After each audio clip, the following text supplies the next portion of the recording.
So I need to apologize to Marcus, and I really appreciate you, Marcus, and other viewers watching.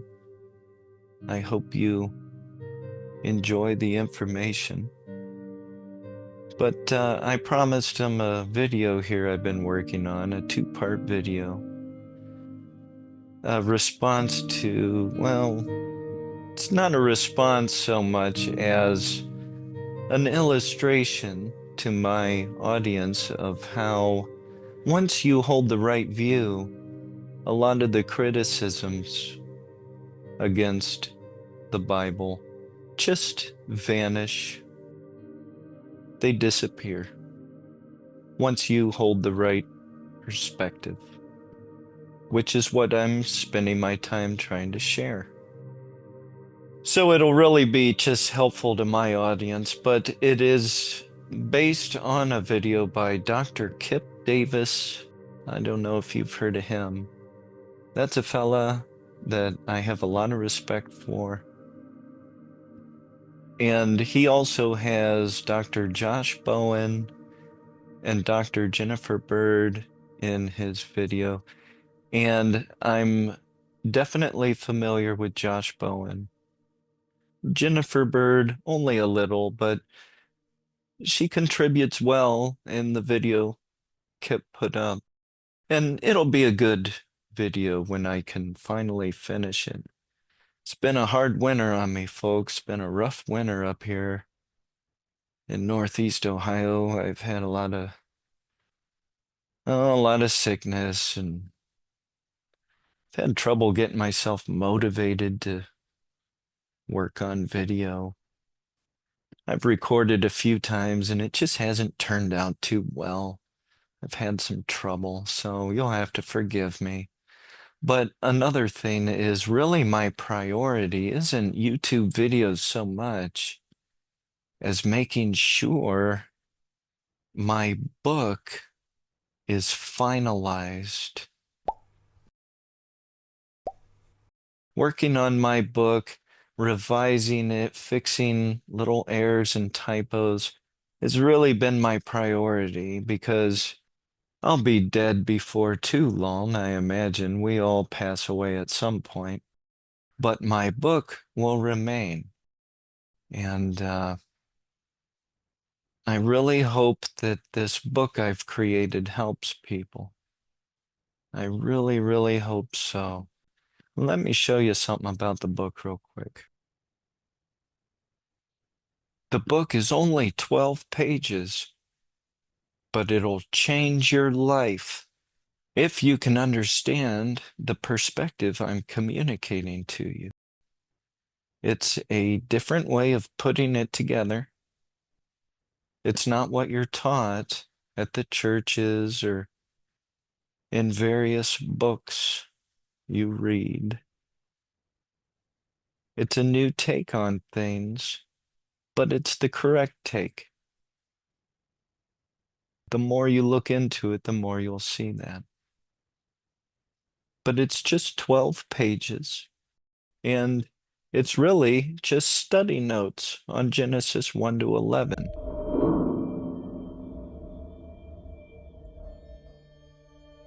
And this is page 1.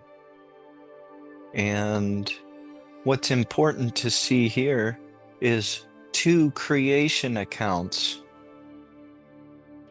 There's an initial creation account in which mankind is made. Then there's a second creation account at a later time in which a garden temple is made and a priest is made. And this priest was miraculously formed out of the dust of the ground, just like it says. And what's most important, perhaps, on this page, there's a lot of important information on this page, but what is probably most significant is the fact that the tabernacle reflected the garden itself. And this, of course, was copied in Solomon's temple and so forth. So you need to understand the tabernacle worship and the temple worship of the Hebrew people was mimicking the Garden of Eden. There was a mimicking of the things of the garden. The temple practices were based on the things of the garden, different aspects of the garden, different items in the garden, different episodes that occurred there. This is all represented in the tabernacle service. And why is that important? Because it means when the children of Israel left Egypt and were wandering in the wilderness, but performing this tabernacle worship, they were wandering back towards the place where the garden was.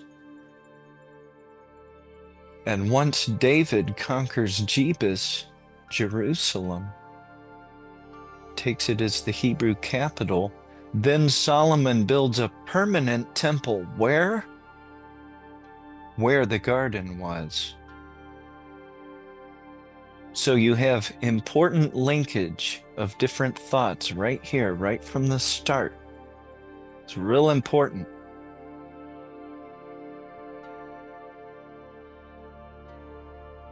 And I'd say that's probably the most significant thing on page 1, but a lot of things are important. The 2 floods, there's all kinds of important stuff on here. A discussion of Eretz.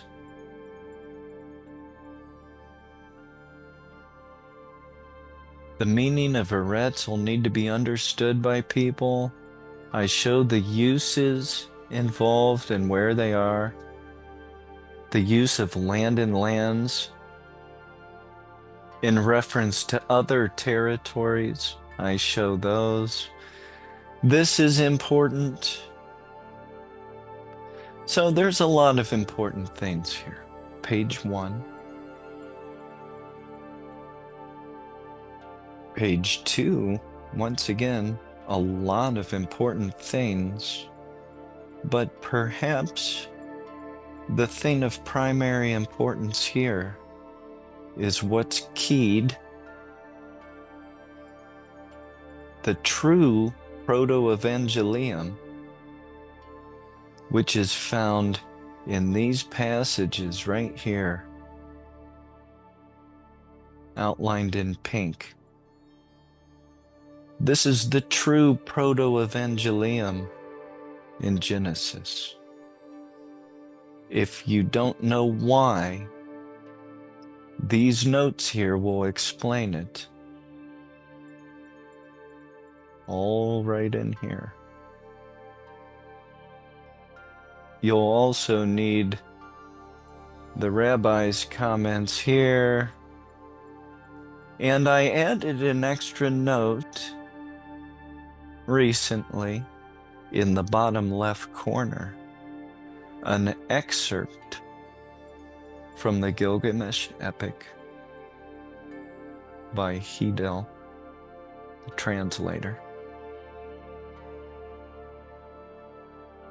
This is the episode where the serpent appears in the epic. And this is important for understanding the intentions of Moses in his polemic when he wrote of the garden incidents. He was at times bringing the truth of the matter to these older myths of the surrounding people. The Canaanites, the Babylonians, the Egyptians. They had older myths pertaining to these things that Genesis is polemically correcting. that's essential to understand. This note helps bring that out a little. There's another place where I added a third excerpt from the epic. This one pertains to the serpent. I already had an excerpt pertaining to the ark, the building of the ark, that it was built from hut stalks, and that reeds and bitumen were used primarily in the construction of the craft. I brought that out already in the notes, but I've added a third excerpt that you'll find interesting, but we'll get to that. But these are some of the important things on page 2, but there's a lot more than that. Here's page 3 of the book, and it goes through the Sethite genealogy. And perhaps one of the most important things to notice on this page is this note here, and it's duplicated down here to make sure you see it. The supernatural longevity inherited by Adamic descendants only.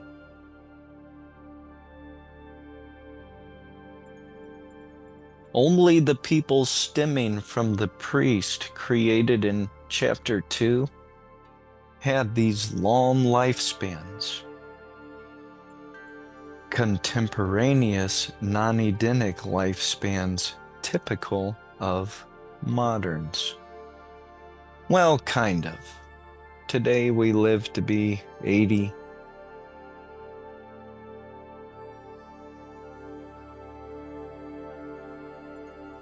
And it was only this lineage that had these long lifespans. A lot of people reading Genesis imagine all the people of the earth back then lived these long ages.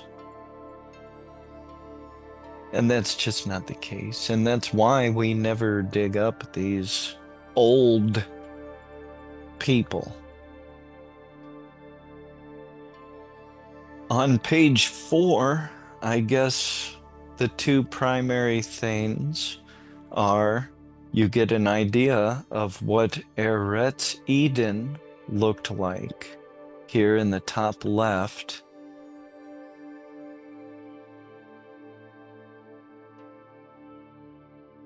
It's based on Abraham's altars. Okay? That's the idea. Abraham came down and built an altar here. Then he built one here. Then he went into Egypt for a while. Then when he came back up, he built an altar here.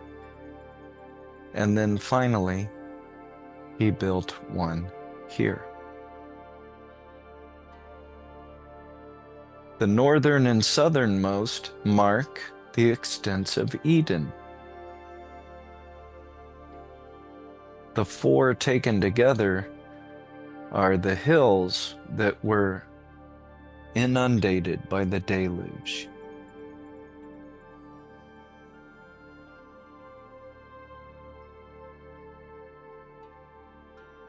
The other important thing is the ark, what it would have looked like.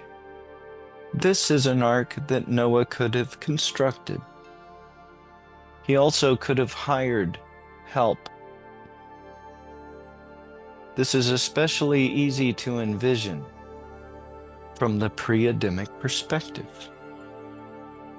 Also, it's important to understand that the resources were available and known at the time. These type of resources, bitumen, reeds, and this style of building, bundling of reeds into beams that you could use as ribs for a structure. This is very, very ancient and widely known technology. And it would have been this sort of technology that Noah utilized. He utilized existing technology. He did not innovate shipbuilding and this sort of thing. We have really a much simpler event here than people have envisioned. The craft also mimicked the cosmos. And this is important to understand. When the rain was coming down and up and the earth was destroyed, it's like a miniature cosmos was preserved through it. Page 5 has a lot of important things, but probably two primary ones. One is here, the extent of the flood, based on some rabbinical speculations. Were they correct about the meanings, the special meanings they saw in these names? Were they right? I don't know. I don't know about that. But what I do know is they envisioned a regional deluge in this area. And that's what I see too. I see a deluge, once again, right in here, in the same area where Abram's altars were. And the garden was destroyed in the flood.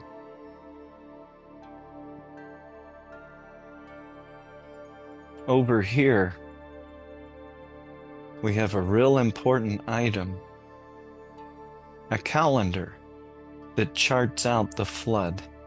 And I'll probably make a video discussing the flood year, in some more detail. But this is worth looking at right here and understanding exactly what's going on. There's a lot here. There's a lot of important things right here. I'll get into that.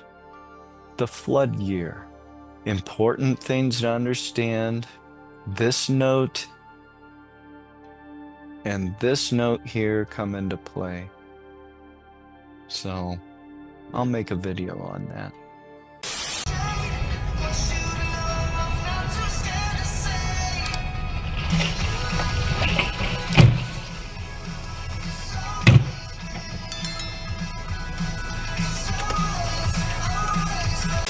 Page 6 is tremendously important. What is probably the most interesting item on page 6 is the location of the tower. People think it was in Babylon. It wasn't. It was in Haran.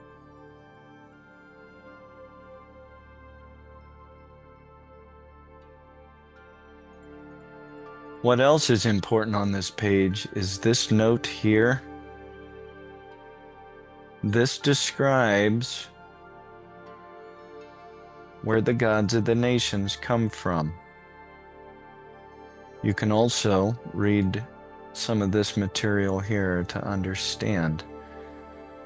The Tower of Babel is connected to the gods of the nations, the gods that the pagans worshipped. This issue is connected to the Tower of Babel. Something else, again, important that begins to come out on this page, but comes out full-blown on page 7. What begins to come out on this page is the fact that Babel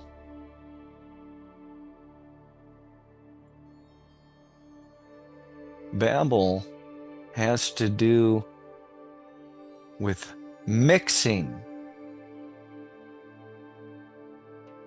to overflow with oil, by implication, to mix.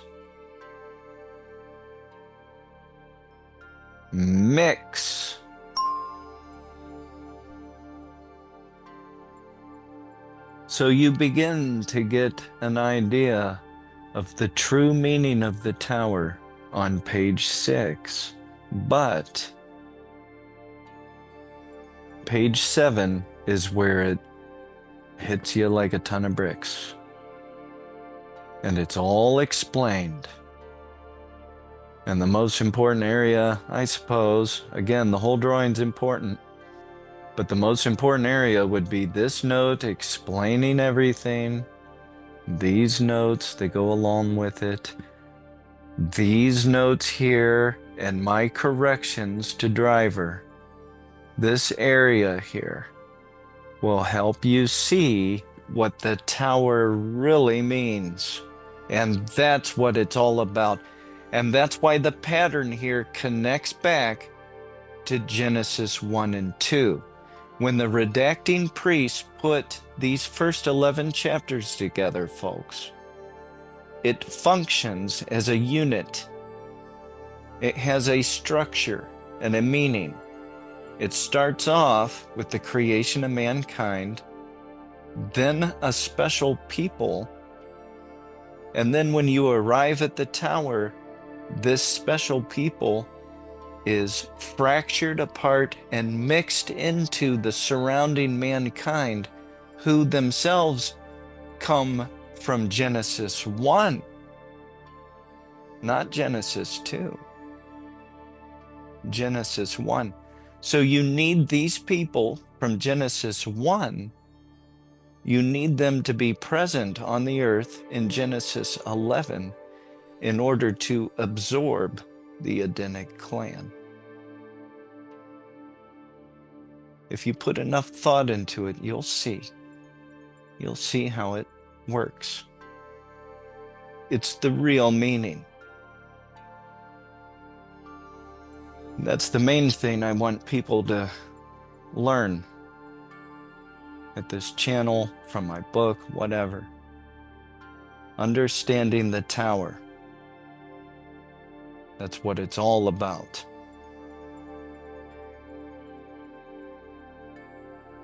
If you understand the tower, then you understand Genesis 1 and 2.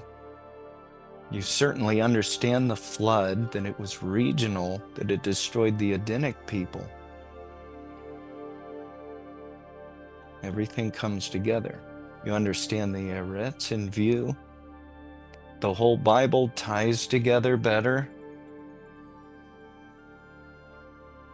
What do I mean by that? I mean the place where it begins is the place where it ends. Also, the Edenic people went here, were scattered. God draws Abram from here through Haran back into this place. So it all connects together. And these type of patterns are how you know you're getting it right. This is how you know. And the rabbis knew all about this. That's what's funny about this whole thing. This is an old view.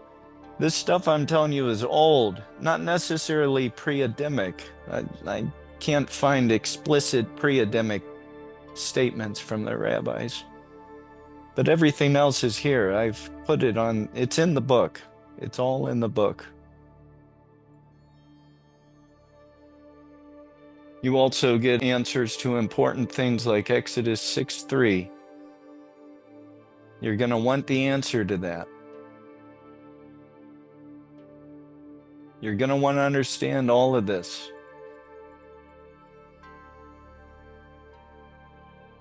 If you've ever watched Christy Hayes, you know you want to understand Exodus 6:3, the name. Abram spoke an Ugaritic tongue, so Yahweh did not convey to him in his mind the precise nature of God. Not like it does in the Hebrew tongue, not like it did in the original Edenic tongue. They could express the name of God with its meaning. They didn't speak Hebrew, though. That's a misconception, that some of the rabbis had, but they had that misconception because of this. And in the Hebrew tongue, when you say the name,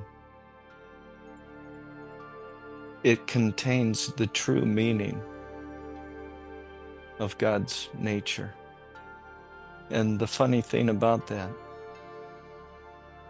is that that's lost on us today. We actually don't know this today. And so that's an ironic sort of thing we have here. So page 7 is the climactic moment. It explains the tower. The tower is everything. That's the big blow I deliver to people. The real meaning of the tower. That's where it's at. Once you have it, you got everything figured out, and dilemmas start to disappear. You want to see what I mean? Well, go to Appendix 1, the next page. We have reason to believe that long before the Garden of Eden would have been, there were other things. For example, Megiddo was probably settled about 4,500 BC.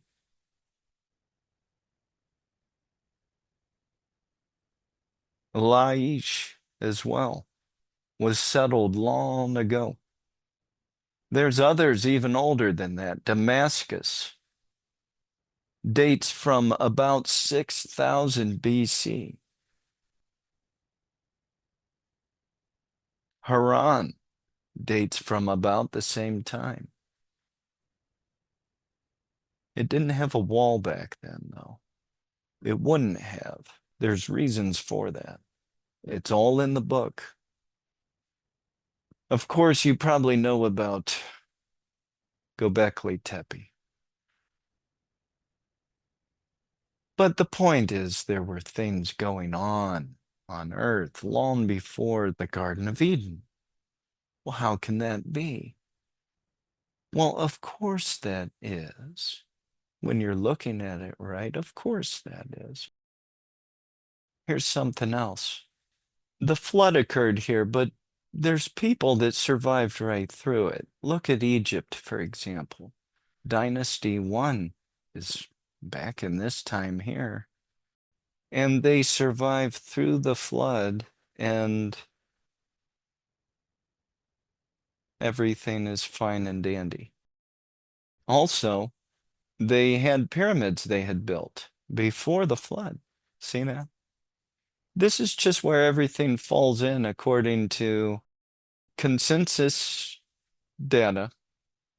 I have the flood put in where it is. You can see how I have my dates on this to fall into place by just examining Appendix 1 and 2. The tower didn't happen till here, 2334 BC. But look what we have back in here. We have Egyptian hieroglyphics already. We have a tongue and a people already, long before the tower. How do you make sense of that? By understanding the tower correctly. That's how. This is the type of thing that'll really, I call it a Rosetta Stone or a skeleton key, that if you understand this, you understand it all.